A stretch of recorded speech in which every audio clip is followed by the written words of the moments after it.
ಮತ್ತೊಂದು ಕಡೆ ರಾಜ್ಯದ 2 ವಿಧಾನಸಭಾ ಕ್ಷೇತ್ರಗಳಿಗೆ ಬೈ ಎಲೆಕ್ಷನ್ ನಡೆಯಿತು. ರಿಸಲ್ಟ್ ಕೂಡ ನಮಗೆ ಗೊತ್ತಿದೆ. 2 ಕ್ಷೇತ್ರಗಳಲ್ಲೂ ಆಡಳಿತಾರೂಢ ಕಾಂಗ್ರೆಸ್ ಪಕ್ಷದ ಅಭ್ಯರ್ಥಿಗಳೇ ಗೆದ್ದಿದ್ದಾರೆ. ಆದರೆ ದಾವಣಗೆರೆ ದಕ್ಷಿಣ ಕ್ಷೇತ್ರದ ಫಲಿತಾಂಶ ಇದೆಯಲ್ಲ, ಇದು ಕಾಂಗ್ರೆಸ್ನ ಚಿಂತೆಗೆ ಕಾರಣ ಆಗಿದೆ. ದಾವಣಗೆರೆ ದಕ್ಷಿಣ ಫಲಿತಾಂಶದ ಮಾರ್ಜಿನ್ ಅಂದ್ರೆ ಅಂತರದ ಬಗ್ಗೆ ಇದೀಗ ಕಾಂಗ್ರೆಸ್ಗೆ ಆತಂಕ ಎದುರಾಗಿದೆ. ಕಾಂಗ್ರೆಸ್ನಿಂದ ದೂರ ಸರಿದಿರುವ ಮುಸ್ಲಿಂ ಮತದಾರರು, ಕಾಂಗ್ರೆಸ್ ವಿರುದ್ಧ ಮತ ಹಾಕಿರುವ ಮುಸ್ಲಿಂ ಸಮುದಾಯ. ದಾವಣಗೆರೆಯಲ್ಲಿ ಎಸ್ಡಿಪಿಐ ಅಭ್ಯರ್ಥಿಗೆ ದಾಖಲೆಯ ಮತ ಸಿಕ್ಕಿದೆ. ಕಾಂಗ್ರೆಸ್ ಗಳಿಸಬೇಕಿದ್ದ ಮತಗಳನ್ನು ಎಸ್ಡಿಪಿಐ ತನ್ನತ್ತ ಸೆಳೆಕೊಂಡಿದೆ. ಅಲ್ಲಿಗೆ ಕಾಂಗ್ರೆಸ್ನಿಂದ ಮುಸ್ಲಿಂ ಸಮುದಾಯ ದೂರ ಆಗಿದೆ ಅನ್ನೋದು ಸ್ಪಷ್ಟವಾಗಿ ಕಾಣ್ತಾ ಇದೆ. ನಿಷ್ಠಾವಂತ ಮುಸ್ಲಿಂ ನಾಯಕರ ಕಸರತ್ತಿನ ಮಧ್ಯೆಯೂ ಕೂಡ ಈ ರೀತಿ ವಿಫಲತೆಯನ್ನ ಕಾಣಲಾಗಿದೆ. ಸುಮಾರು 20,000 ಮತ ದೂರ ಮಾಡಿಕೊಂಡಿದೆ ಕಾಂಗ್ರೆಸ್. ಎಸ್ಡಿಪಿಐ ಪ್ರಾಬಲ್ಯ ಬಳಸಿಕೊಂಡ್ರೆ ಕಾಂಗ್ರೆಸ್ಗೆ ಇಲ್ಲಿ ಯಾವ ರೀತಿಯಾಗಿ ಡ್ಯಾಮೇಜ್ ಆಗಬಹುದು ಅಂದರೆ, ಎಸ್ಡಿಪಿಐ ತನ್ನ ಪ್ರಾಬಲ್ಯವನ್ನ ಬಳಸಿಕೊಂಡು ಆ ಭಾಗದಲ್ಲಿ ಮತ್ತಷ್ಟು ತನ್ನ ಛಾಪನ್ನ ಹೆಚ್ಚಿಸಿಕೊಂಡ್ರೆ, ಅದು ಬೆಳೀತಾ ಹೋದ್ರೆ ಕಾಂಗ್ರೆಸ್ಗೆ ದೊಡ್ಡ ಮಟ್ಟದ ಹೊಡೆತ ಮುಂದಿನ ದಿನಗಳಲ್ಲಿ ದಾವಣಗೆರೆ ದಕ್ಷಿಣಕ್ಕೆ ಸಿಗುತ್ತೆ. ಸದ್ಯ ಕಾಂಗ್ರೆಸ್ ಬಗ್ಗೆ ಮುಸ್ಲಿಂ ಸಮುದಾಯ ಮುನಿಸಿಕೊಂಡಿದೆ. 40ರಿಂದ 50 ಕ್ಷೇತ್ರಗಳಲ್ಲಿ ಭವಿಷ್ಯದಲ್ಲಿ ಕಾಂಗ್ರೆಸ್ಗೆ ಡ್ಯಾಮೇಜ್ ಆಗುವ ಸಾಧ್ಯತೆ ಇದೆ. ದಾವಣಗೆರೆ ದಕ್ಷಿಣದಲ್ಲಿ ಕಾಂಗ್ರೆಸ್ ಪಕ್ಷ ಗೆದ್ದಿದೆ. ಪರ್ಯಾಯ ಮುಸ್ಲಿಂ ನಾಯಕತ್ವಕ್ಕೆ ವೇದಿಕೆಯಾದ ಫಲಿತಾಂಶ. ಜಮೀರ್ ಇಲ್ಲದೆ ಮುಸ್ಲಿಂ ಬಾಹುಳ್ಯದ ಕ್ಷೇತ್ರದಲ್ಲಿ ಗೆಲುವನ್ನ ಕಾಣಲಾಗಿದೆ. ರಿಜ್ವಾನ್ ಅರ್ಷದ್, ಸಲೀಂ ಅಹಮದ್ ಅವರ ನೇತೃತ್ವದಲ್ಲಿ ಈ ಗೆಲುವು ದಕ್ಕಿದೆ. ಯಾಕಂದ್ರೆ ಜಮೀರ್ ಅಹಮದ್ ಖಾನ್ ರವರು ದಾವಣಗೆರೆಗೆ ಬಂದು ನಿಂತು ಅಖಾಡದಲ್ಲಿ ಪ್ರಚಾರವನ್ನ ಮಾಡಿ ದಾವಣಗೆರೆ ದಕ್ಷಿಣ ಕ್ಷೇತ್ರದ ಅಭ್ಯರ್ಥಿ ಸಮರ್ಥ ಶಾಮನೂರು ಅವರ ಪರವಾಗಿ ಮತಯಾಚನೆ ಮಾಡಲಿಲ್ಲ. ಅಲ್ಲಿಗೆ ಜಮೀರ್ ಅವರನ್ನ ಹೊರಗಿಟ್ಟು ಕೂಡ ನಾವು ಗೆಲ್ಲಬಹುದು ಅನ್ನೋದನ್ನ ಇಲ್ಲಿ ಸ್ಪಷ್ಟವಾಗಿ ರವಾನಿಸಲಾಗ್ತಾ ಇದೆ. ಈ ಕುರಿತು ಮತ್ತಷ್ಟು ಮಾಹಿತಿಯನ್ನು ಕೊಡೋದಕ್ಕೆ ನಮ್ಮ ಪ್ರತಿನಿಧಿ ಪ್ರಸನ್ನ ಇದೀಗ ನೇರ ಸಂಪರ್ಕದಲ್ಲಿದ್ದಾರೆ. ಪ್ರಸನ್ನ, ದಾವಣಗೆರೆ ದಕ್ಷಿಣ ಕ್ಷೇತ್ರ ಕಾಂಗ್ರೆಸ್ ಗೆದ್ದಿದೆ, ಅದು ಖುಷಿ ವಿಚಾರ ಕಾಂಗ್ರೆಸ್ಗೆ. ಆದರೆ ಎಷ್ಟು ಮತಗಳ ಅಂತರದಿಂದ ಗೆದ್ದಿದೆ ಅನ್ನೋ ವಿಚಾರ ಇದೆಯಲ್ಲ, ಇದು ಚಿಂತೆಗೀಡು ಮಾಡಿದೆ. ಮುಂದಿನ ದಿನಗಳಲ್ಲಿ ಯಾವ್ಯಾವ ಕ್ಷೇತ್ರಗಳ ಮೇಲೆ ಹೇಗೆ ಈ ರಿಸಲ್ಟ್ ಎಫೆಕ್ಟ್ ಮಾಡಬಹುದು ಅನ್ನೋ ಆತಂಕವೂ ಕೂಡ ಮನೆ ಮಾಡಿದೆ.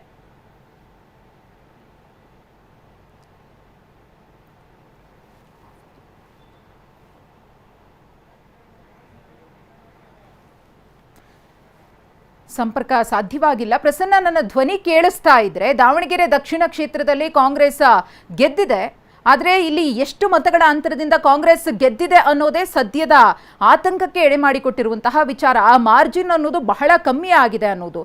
ಹಾಗಿದ್ರೆ ಮುಸ್ಲಿಂ ಸಮುದಾಯ ಸ್ವಲ್ಪ ಮಟ್ಟಿಗೆ ಕಾಂಗ್ರೆಸ್ ಅನ್ನ ನಿರಾಕರಿಸ್ತಾ ಹೋಗ್ತಾ ಇದೆಯಾ? ಆ ಭಾಗದಲ್ಲಿ ಮುಂಬರುವಂತಹ ಚುನಾವಣೆಗೆ ಇದು ದಿಕ್ಸೂಚಿ ಆಗುತ್ತಾ ಹೇಗೆ ಅಂತ ಪ್ರಸನ್ನ? ಮಧುಶ್ರೀ, ಕಾಂಗ್ರೆಸ್ ದಾವಣಗೆರೆ ದಕ್ಷಿಣ ವಿಧಾನಸಭಾ ಕ್ಷೇತ್ರದಲ್ಲಿ ಗೆಲುವನ್ನ ಸಾಧಿಸಿದೆ.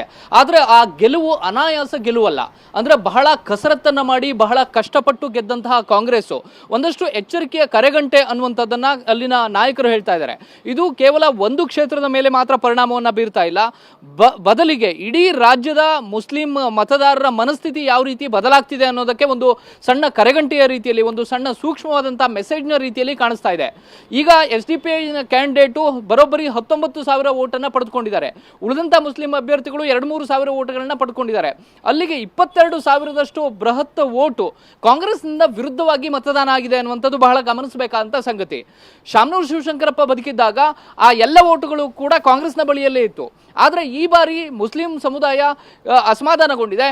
ಕಾಂಗ್ರೆಸ್ ತೆಗೆದುಕೊಳ್ತಾ ಇರುವಂತಹ ನಿರ್ಧಾರಗಳ ಬಗ್ಗೆ ಮುಸ್ಲಿಂ ಸಮುದಾಯದ ಧರ್ಮಗುರುಗಳಿಗೆ ಸಮಾಧಾನ ಇಲ್ಲ. ಇದೇ ರೀತಿಯ ಟ್ರೆಂಡ್ ಮುಂದುವರೆದಿದ್ದೆ ಆದರೆ ಸಾರ್ವತ್ರಿಕ ಚುನಾವಣೆಯಲ್ಲಿ ಮುಸ್ಲಿಂ ಸಮುದಾಯ ಒಂದು ಆಲ್ಟರ್ನೇಟಿವ್ ಯೋಚನೆಯನ್ನ ಮಾಡುವಂಥ ನಿಟ್ಟಿನಲ್ಲಿ ಎಲ್ಲ ವರ್ಗದವರು ಕೂಡ ಈ ರೀತಿಯ ಯೋಚನೆಗೆ ಹೋಗ್ತಿದ್ದಾರೆ ಅನ್ನುವಂಥ ಪ್ರಶ್ನೆಗಳನ್ನ ಹುಟ್ಟು ಆಗ್ತಾ ಇದೆ. ಮುಸ್ಲಿಂ ಧರ್ಮಗುರುಗಳು ಒಂದು ಮೆಸೇಜನ್ನು ಕೊಟ್ಟಿದ್ದೆ ಆದರೆ, ನೀವು ಕಾಂಗ್ರೆಸ್ ವಿರುದ್ಧ ಮತದಾನವನ್ನು ಮಾಡಿ ಅನ್ನುವಂಥ ಒಂದು ಮೆಸೇಜನ್ನು ಕೊಟ್ಟಿದ್ದೆ ಆದರೂ ಸಹಜವಾಗಿ ಎಸ್ಡಿಪಿಐ ತನ್ನ ಬಲವನ್ನು ಹೆಚ್ಚಿಸಿಕೊಳ್ಳುತ್ತೆ. ಎಸ್ಡಿಪಿಐ ಈಗ ಆ ಟ್ರೆಂಡನ್ನು ಕಾಯ್ದುಕೊಂಡಿದ್ದೆ ಆದರೆ ಇನ್ನು 2 ವರ್ಷ ಅನ್ನುವಂಥದ್ದು ಕಾಂಗ್ರೆಸ್ಗೆ ಬಹುದೊಡ್ಡ ಸವಾಲಾಗಿ ಪರಿಣಮಿಸುತ್ತೆ. ಮತ್ತು ಕೇರಳದವನ್ನ ಗಮನಿಸಬಹುದು, ಅಲ್ಲಿಯೂ ಕೂಡ ಕಾಂಗ್ರೆಸ್ ಗೆದ್ದಂಥದ್ದು ಮುಸ್ಲಿಂ ಲೀಗ್ ಜೊತೆ ಒಪ್ಪಂದವನ್ನ ಮಾಡ್ಕೊಂಡಂತ ಕಾರಣಕ್ಕೋಸ್ಕರ. ಅಂದ್ರೆ ಮುಸ್ಲಿಂ ಮತದಾರರು ಕಾಂಗ್ರೆಸ್ ವಿರುದ್ಧ ಹೋಗಿದ್ದೆ ಆದ್ರೆ ಕಾಂಗ್ರೆಸ್ ಅಷ್ಟು ಅನಾಯಾಸವಾಗಿ ಗೆಲ್ಲೋದಕ್ಕೆ ಸಾಧ್ಯ ಆಗೋದಿಲ್ಲ ಅನ್ನುವಂತ ಒಂದು ಮೆಸೇಜ್ ಅನ್ನ ಕೊಡ್ತಾ ಇದೆ. ಇದೇ ಕಾರಣಕ್ಕೋಸ್ಕರ ದಾವಣಗೆರೆ ದಕ್ಷಿಣದ ಅಂತರದ ಬಗ್ಗೆ, ಮಾರ್ಜಿನ್ ನ ಬಗ್ಗೆ ಇದೀಗ ಕಾಂಗ್ರೆಸ್ನ ನಾಯಕರು ಬಹಳ ಚಿಂತೆಯನ್ನ ಮಾಡ್ತಾ ಇದ್ದಾರೆ. ಈ ಅಂತರ ಎಲ್ಲೋ ಒಂದ್ ಕಡೆ ಲಿಂಗಾಯತ ಸಮುದಾಯ ಮತ್ತು ಬೇರೆ ಬೇರೆ ಸಮುದಾಯಗಳು ಕೈ ಜೋಡಿಸಿದ್ರಿಂದ ಗೆಲ್ಲೋದಕ್ಕೆ ಸಾಧ್ಯವಾಯಿತು. ಅಕಸ್ಮಾತ್ ಲಿಂಗಾಯತ ಸಮುದಾಯವೂ ಕೂಡ ಅಲ್ಲಿ ಕಾಂಗ್ರೆಸ್ ವಿರುದ್ಧ ಮತದಾನವನ್ನ ಮಾಡಿದ್ದೇ ಆಗಿದ್ರೆ ಬಹಳ ಕಷ್ಟ ಪಡಬೇಕಾಗಿತ್ತು. ಕಾಂಗ್ರೆಸ್ ಅಲ್ಲಿ ಗೆಲುವನ್ನು ಸಾಧಿಸೋದಕ್ಕೆ ಸಾಧ್ಯವೇ ಆಗ್ತಾ ಇರಲಿಲ್ಲ. ಇಂಥ ಪರಿಸ್ಥಿತಿಯಲ್ಲಿ ಇದೀಗ ಅಲ್ಪಸಂಖ್ಯಾತ ಸಮುದಾಯದ ಅಸಮಾಧಾನವನ್ನ, ಸಿಟ್ಟನ್ನ ಹೇಗೆ ಸರಿಪಡಿಸಬೇಕು ಅನ್ನೋ ಬಗ್ಗೆ ಇದೀಗ ಕಾಂಗ್ರೆಸ್ ನಾಯಕರು ಬಹಳ ಗಟ್ಟಿಯಾಗಿ ಗಂಭೀರವಾಗಿ ಆಲೋಚನೆ ಮಾಡಬೇಕಂತ ಪರಿಸ್ಥಿತಿ ನಿರ್ಮಾಣವಾಗಿದೆ. ಮಧುಶ್ರೀ, ಧನ್ಯವಾದ ಪ್ರಸನ್ನ ತಮ್ಮೆಲ್ಲ ಮಾಹಿತಿಗಾಗಿ.